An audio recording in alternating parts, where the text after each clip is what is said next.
Today's speaker is Professor Ocean Howell, Associate Professor of History at the University of Oregon.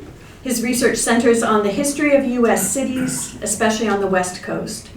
He focuses on how the built environment both reflected and shaped social experience in the 20th century United States, with a particular interest in questions of urban planning and ethnicity. He's the author of Making the Mission, Planning and Ethnicity in San Francisco, which came out with the University of Chicago Press in 2015. He has also published articles and catalog chapters on the spatial politics of youth culture.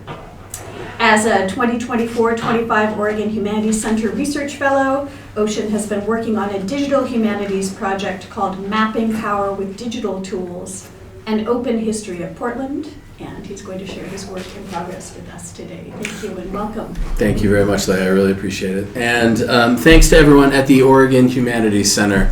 I was delighted to receive a fellowship from the center. As we all know, the hardest thing to come across when you have a big project is time. And the OHC fellowship really provided some invaluable time to me to make some real progress on this project that I've been working on for some time. So thank you very much. And thanks to all of you for coming. I'm calling this talk Mapping Power with Digital Tools, an Open History of Portland, Oregon.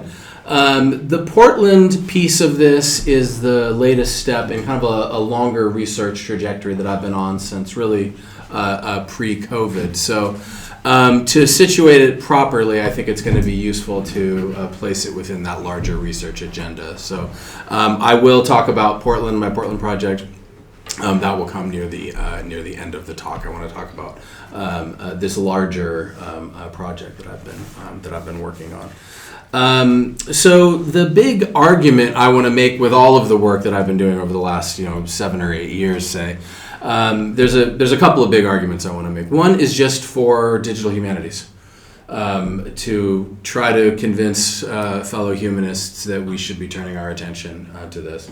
Not all of us, and then certainly not to replace traditional methods, humanities methods, but to supplement them and to provide new ways of presenting this kind of research. There's a couple ways to think about this. There's a negative frame and a positive frame in thinking about digital humanities in 2025. We had a really interesting visiting professor a few years ago named Christoph Rass from the University of Osnabrück, who's done some really interesting digital work. And he put it very well when he said, we are the ones who need to be building these tools.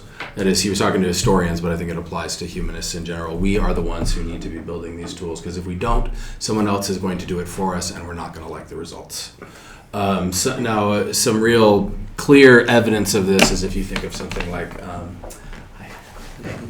if you think of Ancestry.com, for example. This is a private company that conned the government into allowing it to digitize a whole bunch of public records, immigration records, military records, and so forth. And then they put it behind a paywall and they're selling it back to the public. These are public goods created with public money that have been monetized.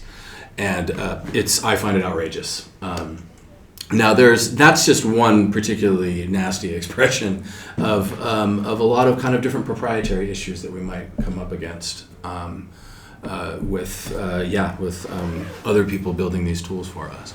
Another issue is that even very well-meaning private companies or a well-meaning nonprofit, if they're not scholars in these fields, it's very, very likely that there are going to be faulty assumptions woven into the very architecture of these tools. And we're going to be stuck with them because we don't have other ones available to us. So for my part, I find some of you might know about Esri's platform called Story Maps. It's a very useful and interesting product. I find a lot of problems with it, and I am very afraid of getting pushed into having to use it. And it occurred to me that, if I am in a position to build something else, then I ought to not just complain about it, but go and build the thing that I would like to see. So that's kind of the negative framing. I think there's a potential, there's proprietary issues that we might come up against, and there's also an issue with just faulty assumptions being built into the architecture of these tools. There's also a very positive way to look at this, which is that these tools are incredibly powerful and give us incredible opportunities, not just to present work in flashy ways, but analytical tools. I mean, everyone at this point, I'm sure, has used a digital archive, and just the search functions in a digital archive are impressive on their own. There's a lot more that we can do with these tools.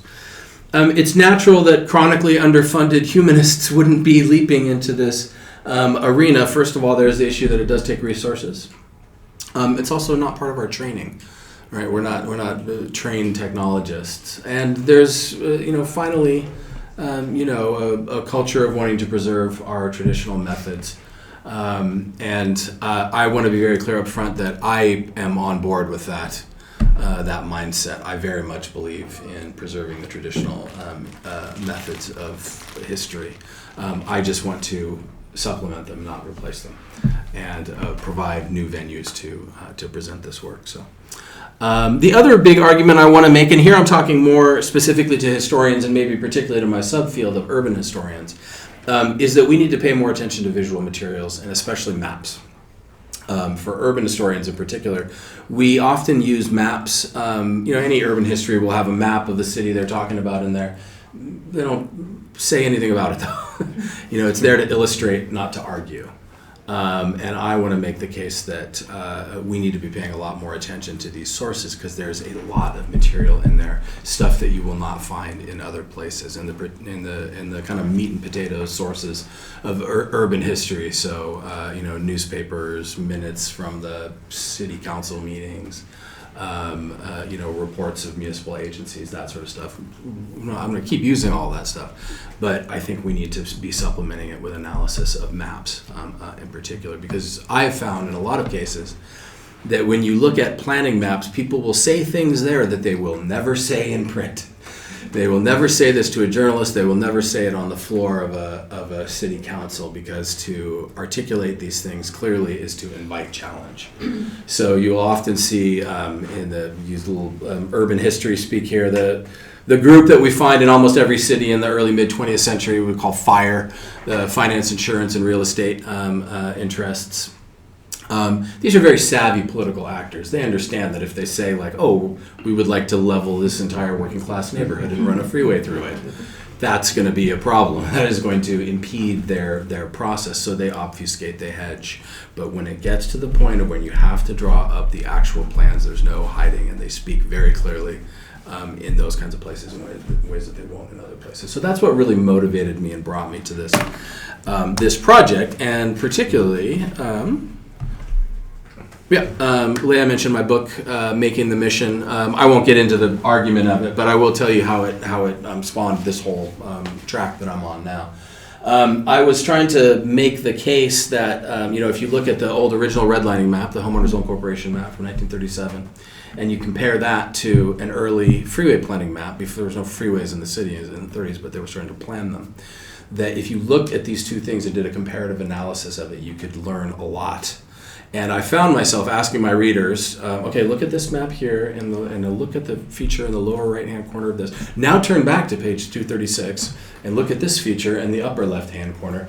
I'm sure no one actually did it, and my apologies to anyone who did, because it would have been a miserable reading experience.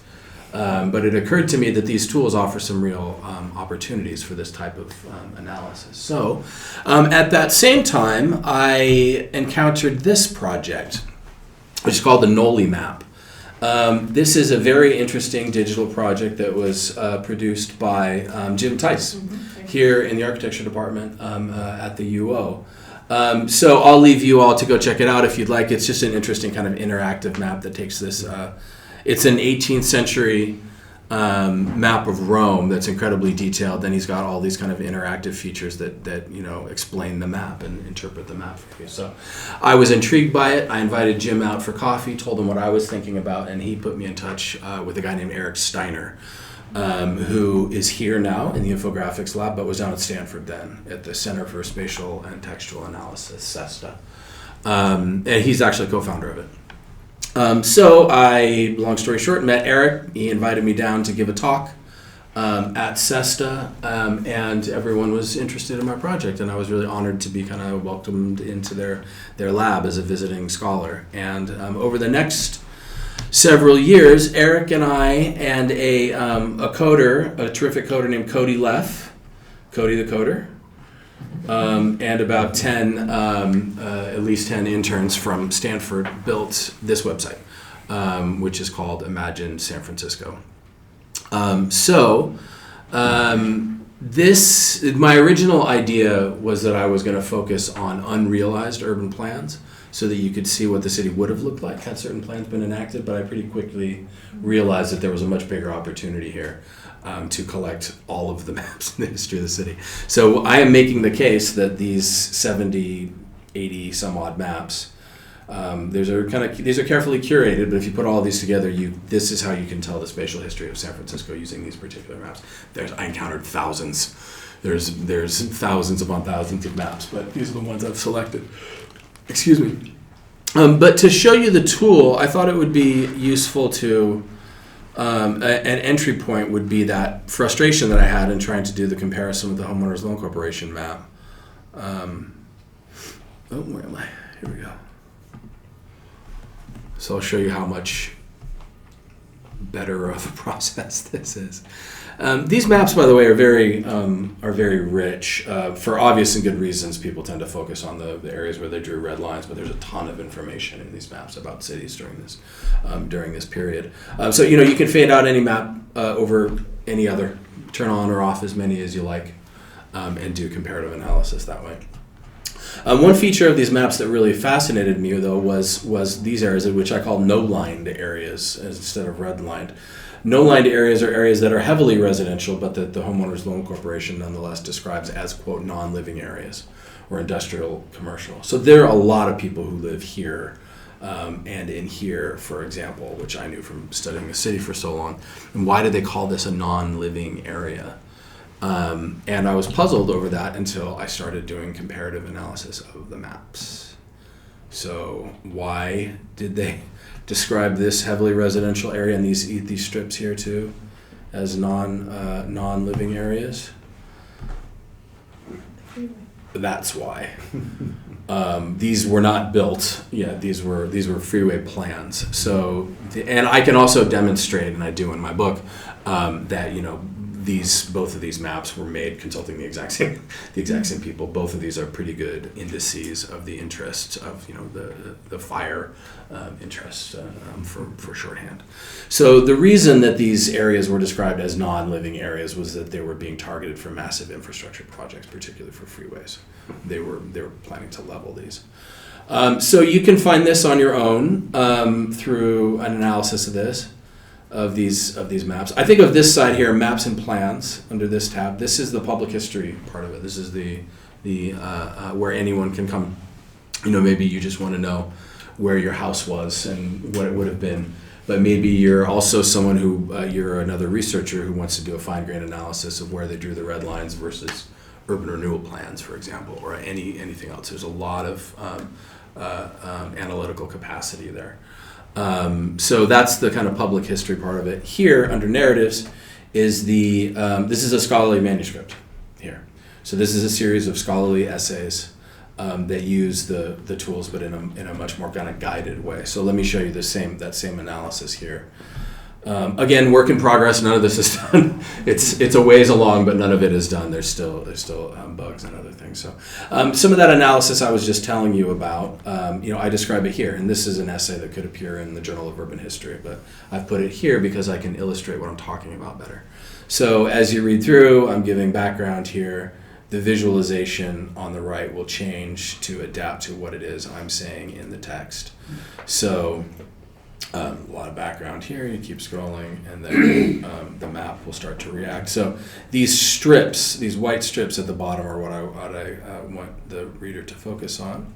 So as I keep going, I zoom in on those, and this just happens as you read, as you scroll through, and fades in and out. And I can show you that, the reason that these little strips, residential strips, were described as non-living was because they were targeted for freeways, right? So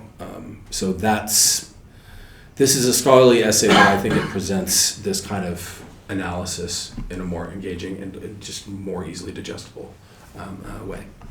Let me go back to the main section though and show you a couple of the other main features of the thing. So turn this off.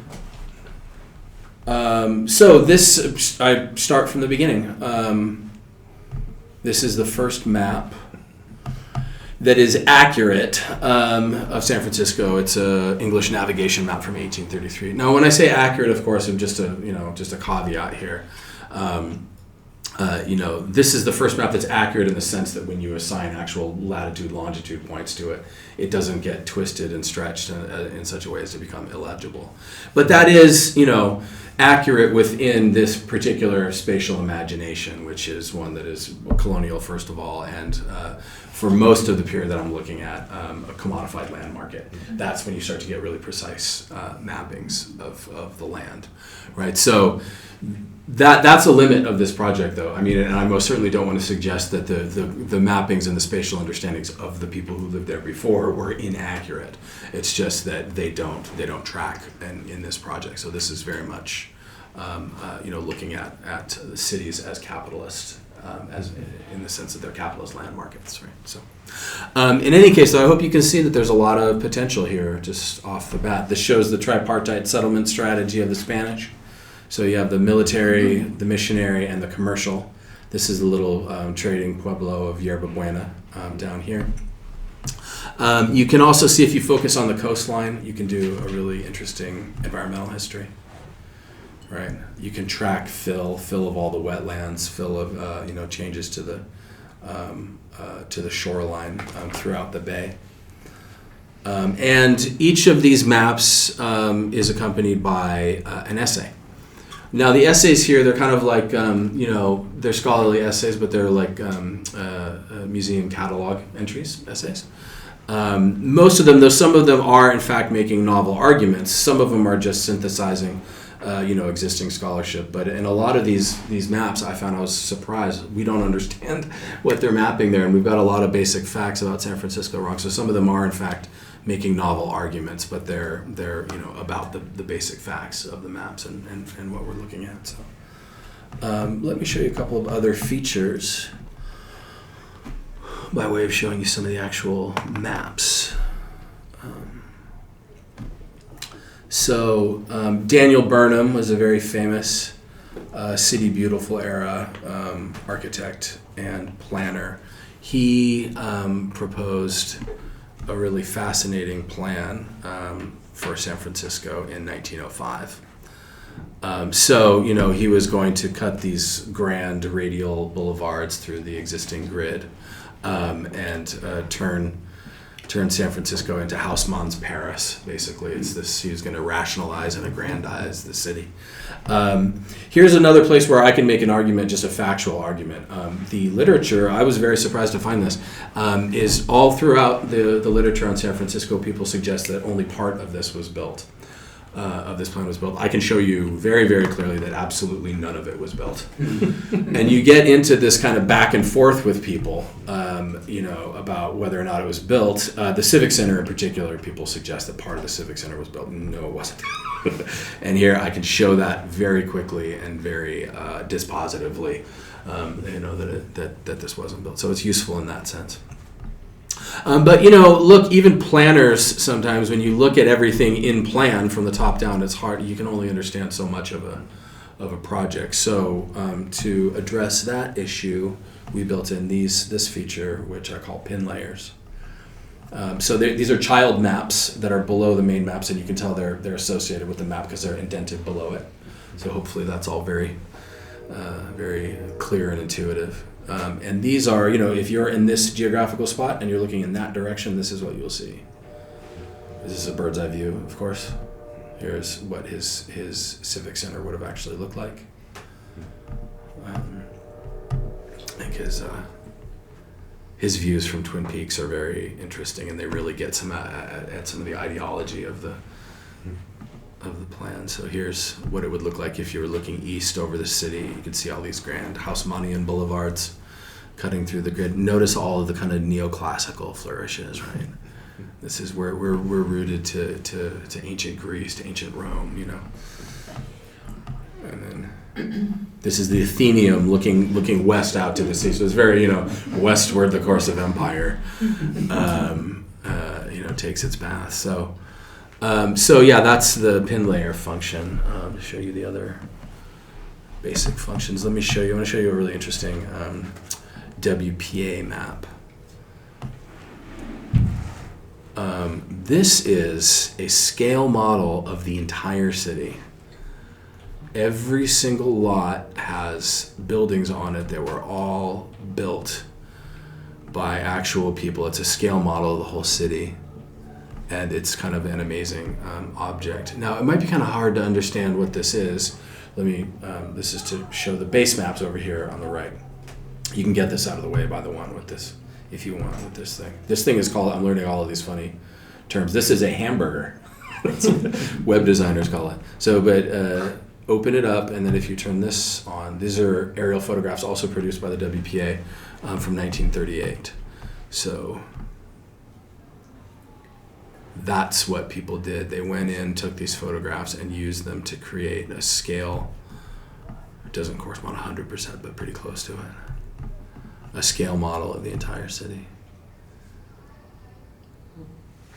Now, it might be hard to kind of understand what this looks like. Oh, and by the way here, so you're zoomed in, you're kind of lost, you can't tell where you are. This button, zoom to full extent of active maps, takes you out to the full extent of any maps that you have open.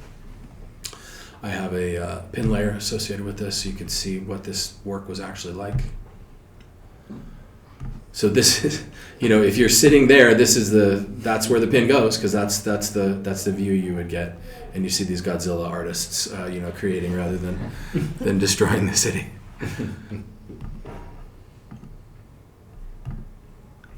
Right.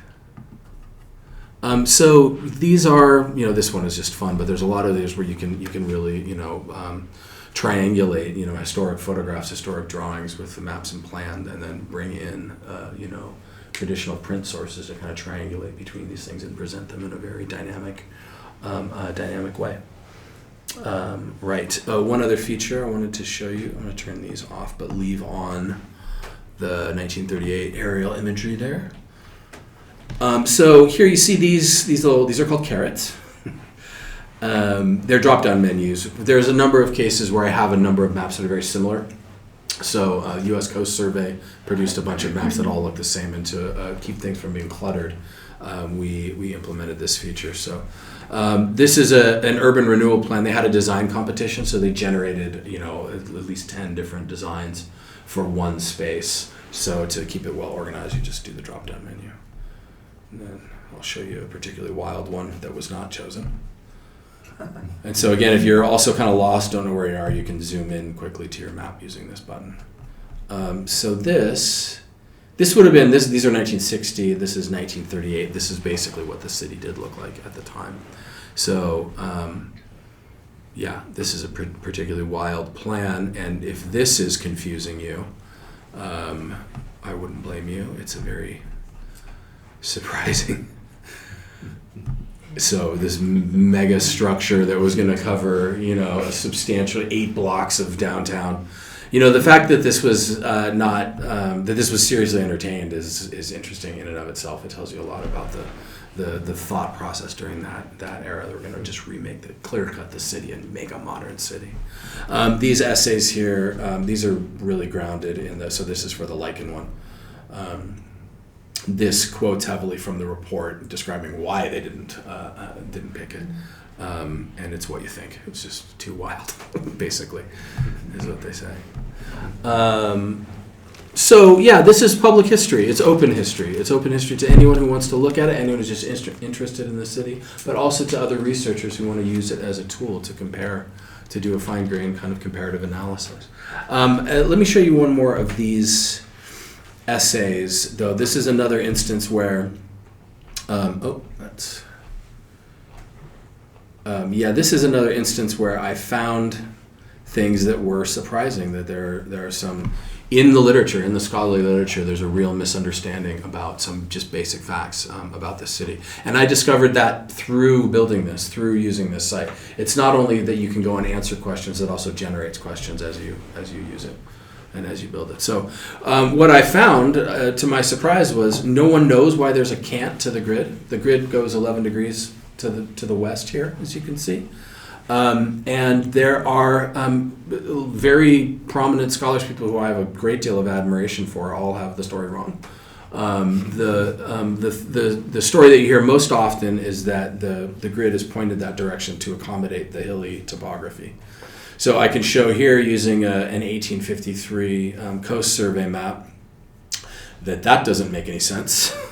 Because actually this would make it worse than if it was pointed straight north. It would send you pretty much at a right angle up the steepest hills in the city. So I can just illustrate how that's not probably the story. And I do it with a couple different kinds of maps. Here's about 10 years later, another Coast Survey map that shows the same thing but with hatchers instead of topo lines. I'm describing all of this on the left here as you go through. And here's a commercial map from 1850, which is describing similar things, but here with hatchers, but it also has an important feature, which I'm going to start drawing your attention to, which is this beach here. And then this is the first map of the grid of Yerba Buena. This establishes the grid of Yerba Buena. This is another case where, actually placing it where I placed it is an historical argument. People didn't know where this went, and there were all kinds of wild suggestions. Like, we don't know where the original grid started from and where it went. So it's only by doing this real deep comparative analysis. So what I do is I look at this map, I look at it compared to other maps, and then I triangulate that with the reports of subsequent surveyors, land cases. There was a bunch of court cases because there was all these disputes with the squatters, and that produced a good documentary record. But you couldn't tell just from that. You have to read those sources and bring them back and do a comparative analysis of the maps before you can understand. Anyway, back to the beach here. So this is the original grid of the city. If you keep going through here, I show you the first. This is the first street. This is from 1835. So this is the Calle de la Fundación, the first street that is established. And it is very clearly parallel to this beach. Now, I figured this out by looking through the maps, by doing comparative analysis of the maps, and then I confirmed it with these kind of oblique statements in the land cases. But you wouldn't be able to tell that that's what they were saying if you didn't do this.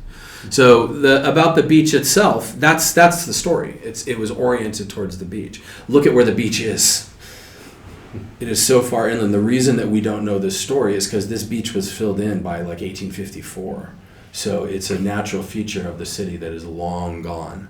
And people forgot about it, and they forgot that's why the grid was oriented the way that it was. It's oriented to this original beach. So, this is partly just for the sake of getting the story straight, but it also tells you something about the centrality of Yerba Buena as a port in the Spanish Empire. It was not the most important one, certainly, but that's everything was going to serve that need, and that's why the grid is canted that way. So.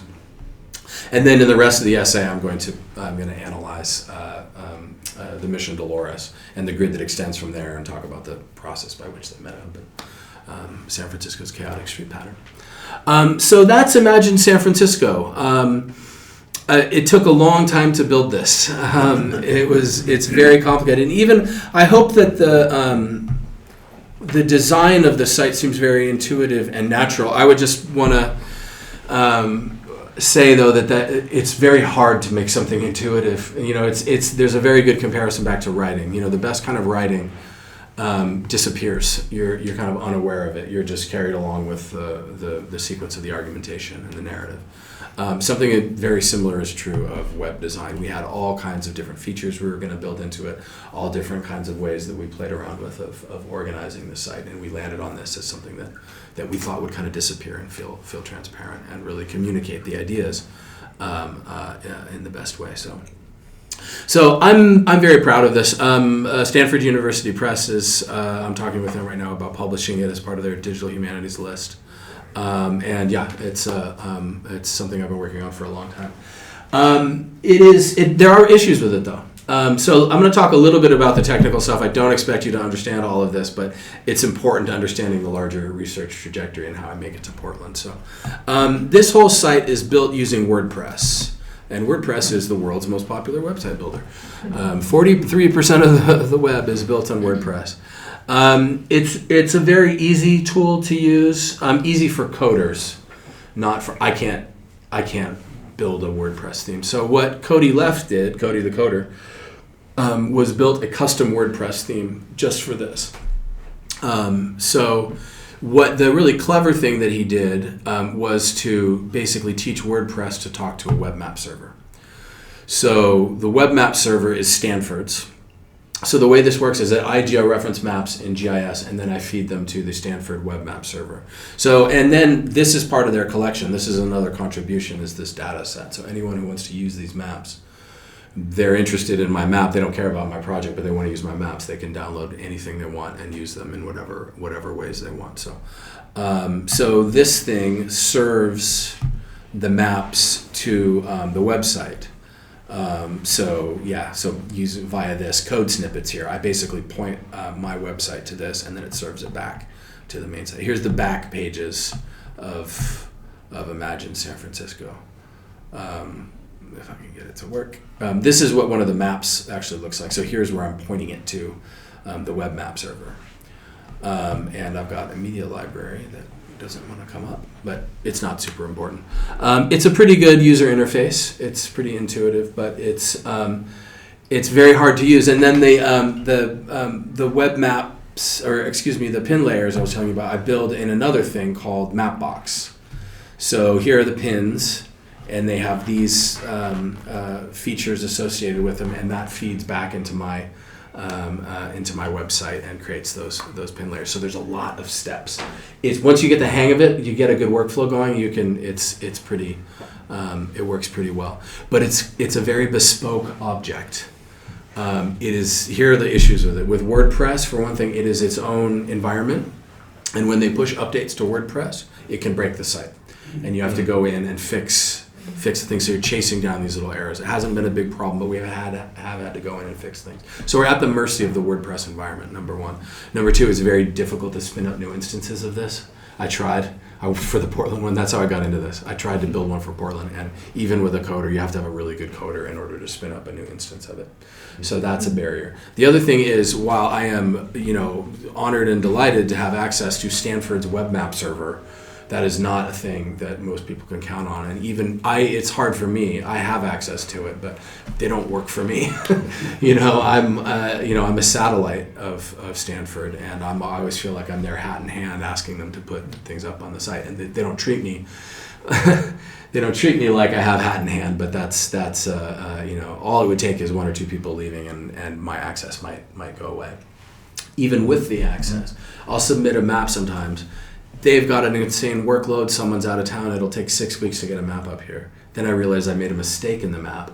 I have to start the whole thing over again, and it's a nightmare. There's just a massive bottleneck in the workflow here. So I wanted to do two things. One, I wanted to build a site on Portland, but I wanted to build it with a new underlying architecture. So that's what I've done. So this has all of the same features of Imagine San Francisco that I just showed you, but except for the narratives, they kind of work, but it is a nightmare to get them to work. It's very challenging. All the rest of the stuff works just as it does over there. I made a couple of alterations. It's a little twitchy still. It's still beta, but it works, and it works well. This, however, is built on. It's not built using WordPress. It's web-based JavaScript using React libraries. Now, if you have any follow-up questions to that, I have no answers for you. I hardly know what that means. I can tell you what it means for me, though. It's built on the architecture. The underlying architecture is like Facebook's architecture. So it's very, for one thing, it's its own environment. We're not at the mercy of WordPress or anyone else. It's incredibly stable. No one is going to change anything that will break it. It is the language of the internet, JavaScript, so there's good reason to think it will be very durable. It's easily customizable, and it also it bypasses web map servers, so you can host everything locally. So basically, that whole nightmare that I told you about, where it takes 8 weeks to get a map up on the site, I can do that in 15 minutes. I put the map up myself. I realize there's a problem, and then I come back and correct it, kind of on the spot. So thinking of open history not only in the sense of like a public history and a research tool anyone can use, but also a platform that other people can use. That's what I really want. That's my long-term vision for this: is other people can do this, spin up instances of this quickly. And do their own projects with it without all these barriers. I was very lucky and honored to be invited into Stanford's Digital Humanities Lab. But I have a hard time scrapping together the money to keep doing these things, And we're underfunded. We can't count on access to web map servers and high-end digital humanities labs. And I want high school teachers to be able to use this, and so that's part of the real motivation, thinking about open history in that sense, as a contribution to the discipline, as a contribution to methods. So let me show you the actual site again. Very beta. I have my logo up here, which is like a bad Barbara Kruger impression. I'm just gonna throw. I still have the map from San Francisco there. We're not worried about that. We're just getting the thing working. So even though we're in Portland here, I actually asked. I was just messing around. Asked AI to make a logo for it, and this is what it gave me. Remember, I was telling you about all the potential of these technologies. Merping Power. No pen Imdern. I have no idea what that is. I thought this was kind of interesting. Like, this isn't a bad idea, the grid and the compass rose. So I was like, well, try something with that. And it gave me this. You can barely see it, but Mapping Power, Open Power, and Open History of Portland. So maybe not ready for AI. It's ready to write B+ essays for our students, but not ready to do anything like this yet. So I know it like scares me more how dumb it is and that it's taking over. But anyway, so I'm gonna stick with my bad logo for the minute. I'll get to the part of making it pretty soon enough.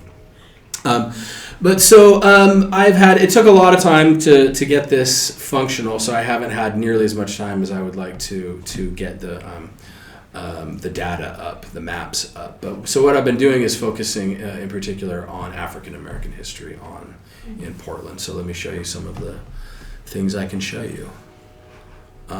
This is, where did I go? Sorry. So the 1897 USGS map of Portland, and it shows you, the extent of development. All of these were their own cities: St. John's, Albina. They were all annexed. You can read a lot about the history of development of the city. This is the area we want to focus in up here, though. Look at all these wetlands. The reason that is interesting is because that's where Vanport was. So I'm guessing most of you have heard about Vanport. It's during the beginning of World War II, Kaiser built a city for 40,000 people on this site because it was too difficult to get war workers from the South, African American war workers, housed in the city because there was a profoundly racist city government and real estate market. So he just built his own city, and so 40% of Vanport was African American. There's really kind of lovely accounts of it. It was a very successful small city, but as you can see here, it was placed on very marginal land, and that is a pattern that you see repeating a lot. So if we turn on the Homeowners Loan Corporation map, we can see another sense in which it was marginal. So it's not only is it wetlands, it's prior use, and this was just a few years before. It's stockyards. Right, so this is profoundly marginal land in a number of senses. That's something that I didn't know until I started layering these maps. I knew that it was wetlands. I didn't know that it was also stockyards. So that's an advantage to this right off the bat. As I'm sure that everyone in this room knows, what happened to Vanport was that it flooded in 1948. The rail over here, there was basically the dike broke and flooded. 15 people died, and about 40,000 people were displaced. So much of the African American population went down to Albina. Turn off USGS. Oop, where did you go?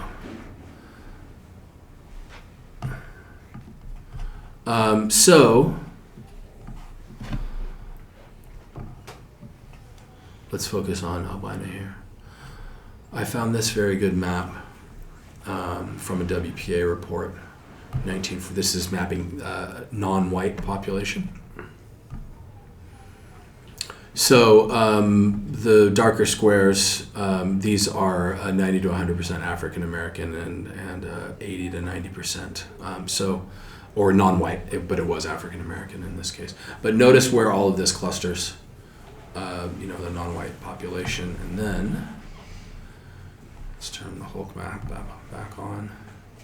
We got to do it from this map. Not a big surprise. It's redlined. That area is redlined, right? As you can see here. Another thing that we can trace using this is urban renewal. Urban renewal plans often targeted poor areas, and particularly poor areas of color. I'm going to show you, there was a debate in the city government about where they should put a new auditorium, and here are the 3 sites that they considered. So they called this the Steel Bridge site, the Albina site. So look for this little guy here, that little circle there. That's their first idea for what an auditorium would look like. There's the Buckman site over here, and then this is called the South Auditorium site. So I'm just going to turn off the Buckman site because it didn't do anything with that site ultimately. But let's look more closely at Albina. First of all, where did they exactly target the Memorial Coliseum? Right. Hopefully that's real clear. Just right at the heart of the African American community. So these are all things that, none of this is surprising to find, but I can really show it in granular detail, and I can add a lot of texture to it just right off the bat using these tools. This, as I'm sure you all know, is the site they ended up choosing for the Coliseum. I can narrate the history using these pin layers. So this is the neighborhood. It was largely single-family housing. There is some mixed use in there, but it's single-family housing mostly. In the process of getting, this is Title I of the Housing Act of 1949 for so-called slum clearance. In order to get those federal monies, you had to demonstrate blight, and that's an official term in the statute. You had to demonstrate blight. So what's interesting as a source base with these things is they're very well documented, the neighborhoods that they later went in and cleared, because they had to prove to the feds that they were blighted areas so that they could get the money to throw everyone out. So here's an image of a typical house. No, it's funny to look at this with 2025 eyes. You can see the roof needs a little work, but Mike, can you imagine this thing coming on the market right now? 1.5 million is a fixer, and there's a guy with a Tesla and a Joy Division shirt on in a year, outside of that thing. But at the time, it was transparent evidence of blight. So what happened is, as we all know, is this. See, this is twitchy the way that this thing bounces around. I got to fix that, but here's the story. It gets clear cut, that part of the neighborhood to be replaced with this, the Memorial Coliseum. It's a very interesting piece of modernist architecture by Skidmore, Owings, Merrill. But the story of racial discrimination is pretty stark. Let me quickly. I'm doing on time. I got a little bit. I'll just go through this quickly.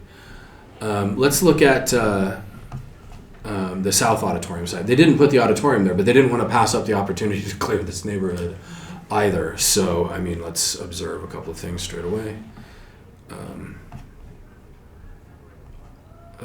South Auditorium site. Right. Big surprise. It wasn't primarily African American, it was poor. Right. So it's more of a class story here than a race story. But targeting the underclass. I have somewhere they've vanished. I have a pin layer here that shows just these massive clearances over this entire area. So what I've found so far in Portland is stuff I would expect to find.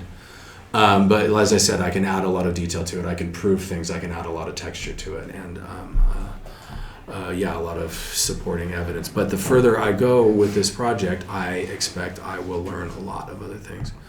I also have the 1905 Lewis and Clark exposition, which shows more of the westward, the course of empire kind of stuff. But I'll just talk through it very quickly. That what we find here is that foundation myth is particularly strong in Portland, more even than in San Francisco.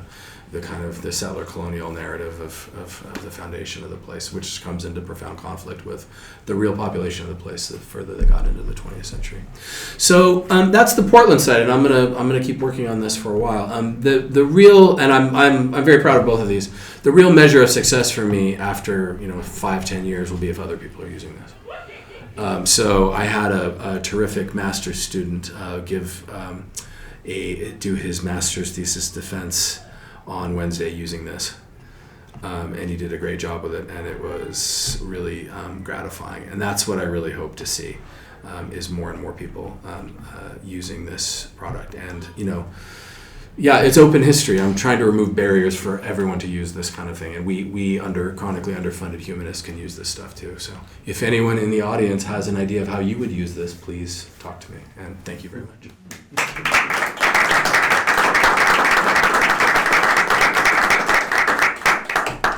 We have some time for questions. Are we going to? Yeah, absolutely, yeah. Let's go the hand-raising route, and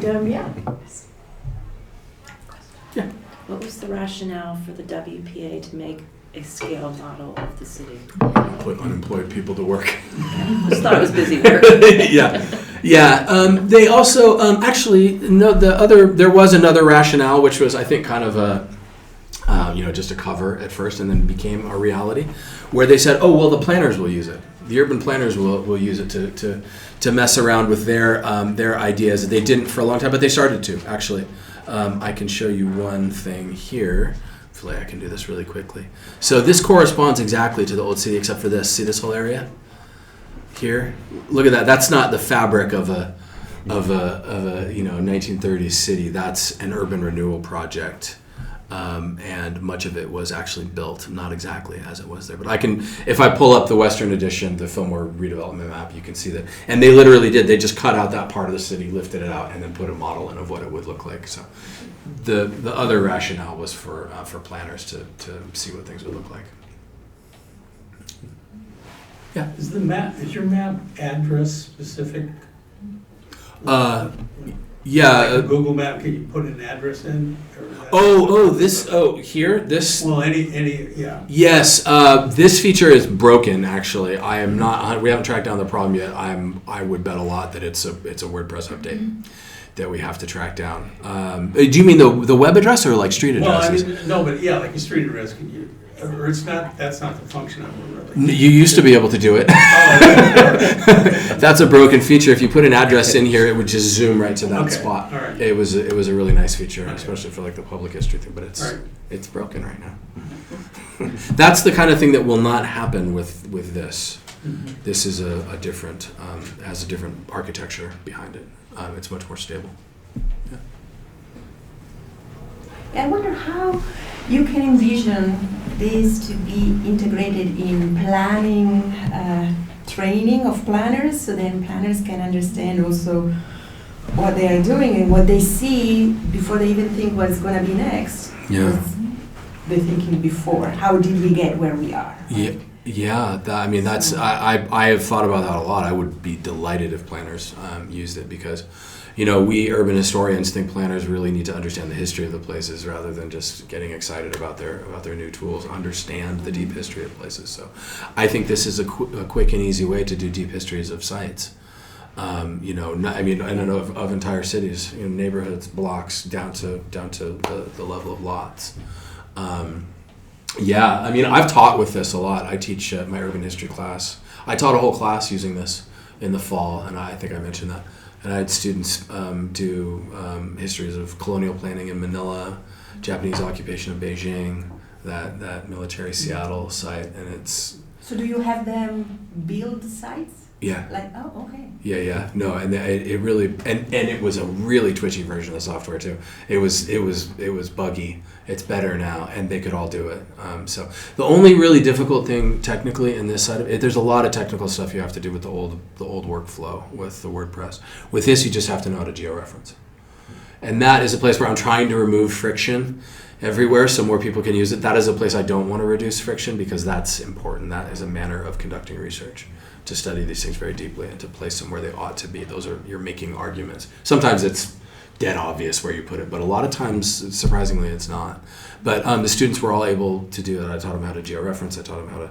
They actually had to install the thing too, and it was buggier there, and they could do it. So. So it means you had to give a lot of technical information. More than I would have liked, but already it's to the point where there would be a lot less of that. Where the technical stuff is it's just a GIS training and nothing fancy, just georeferencing. You just have to know how to georeference, and you have to know how to, convert a file into the right format.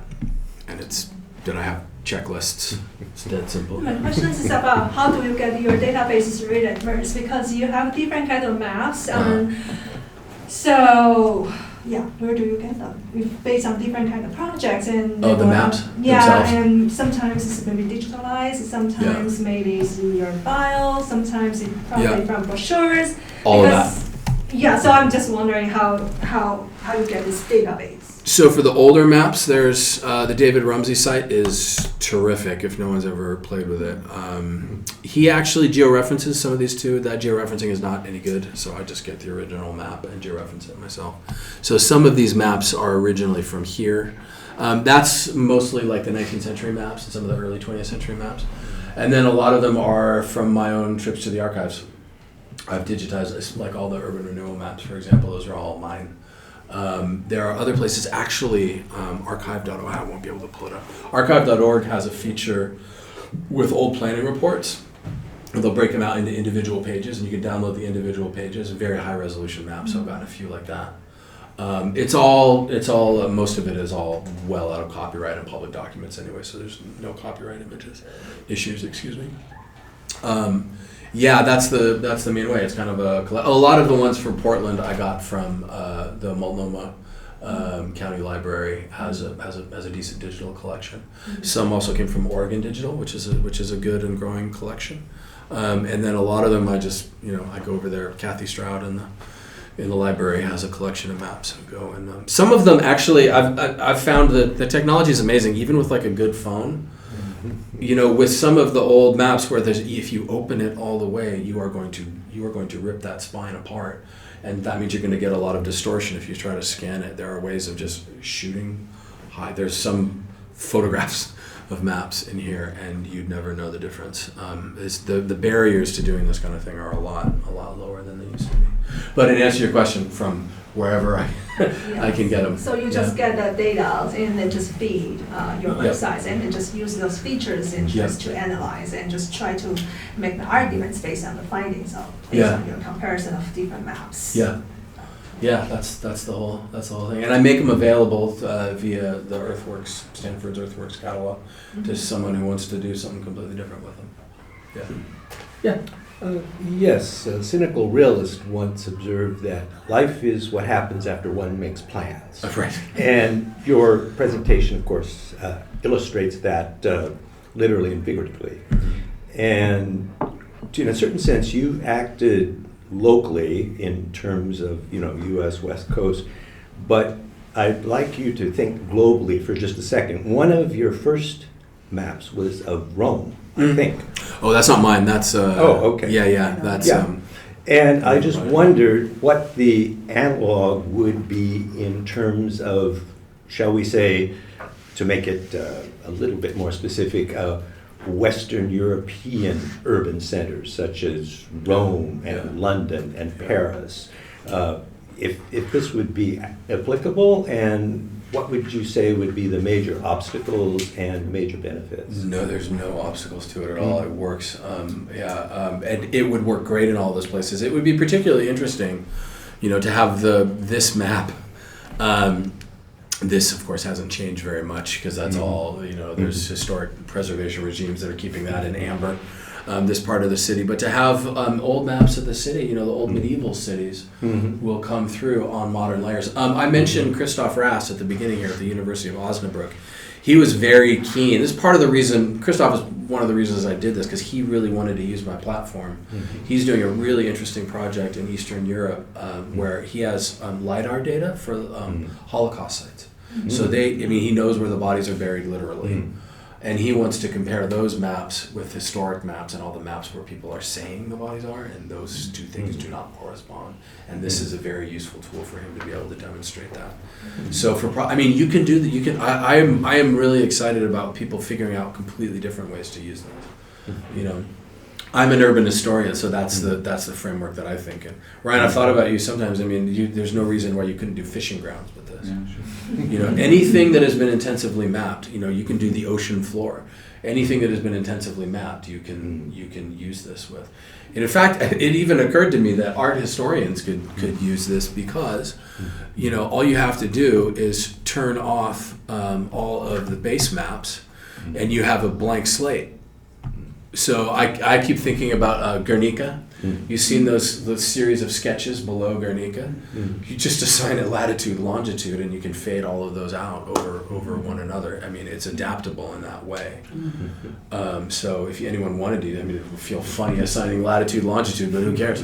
If you get this functionality out of it, you know, it seems very useful. So there are no barriers. I mean, to doing that kind of a project at all, really. I mean, unless you run into copyright issues. You know, I wasn't thinking of barriers, I was thinking of complexity. Oh, yeah.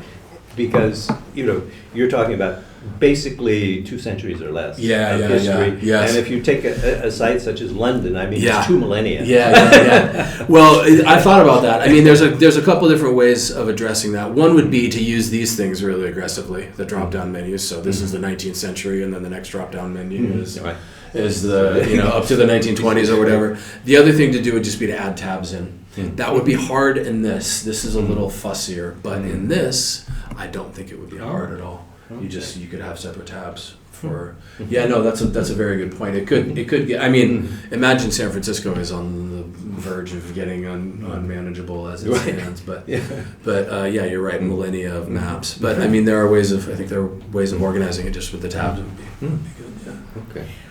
I'm curious then to see, and building on those observations, how you gather all the material, how you layer them on, but how then those are tools that an historian needs to have, or you need to have Eric with the InfoLab here work together. So it's like a teamwork, it's more like the new training of historians, or both? Well, that's the thing. Oh, I forgot to mention one name. Forgive me. Did I mention Murad Makhayilzadeh?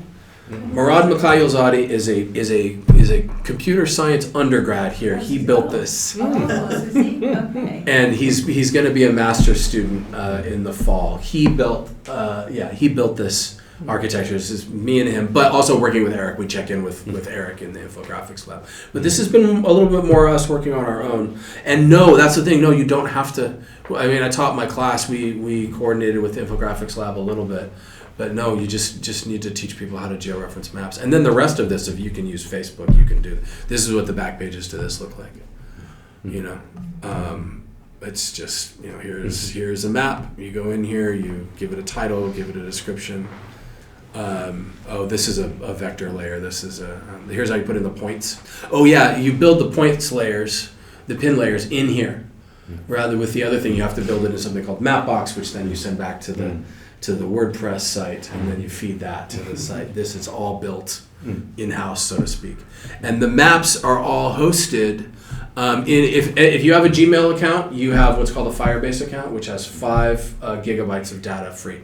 And that is well below what you need. None of these maps go over 16 megabytes.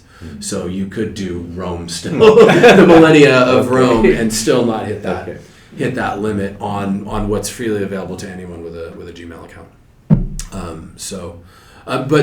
You don't have to. That's the big. I mean, the Portland site is the product, but the bigger product, I think, in the long term is something where you don't need to have access to a fancy digital humanities or infographics lab. You don't need a web map server.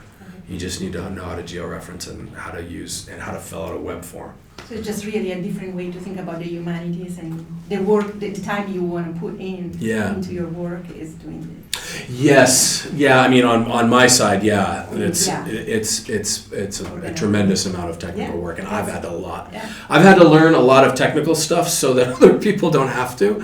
Is kind of the way I look at it. I mean, it's been some of the stuff is really thrilling and interesting to learn. I'm happy. Some of it is a drag, you know. But I had to do it in order to build something so that other people don't need to know all that stuff. Even a more pragmatic teaching question. Yeah. Do you when you excuse me, in your class, Yeah.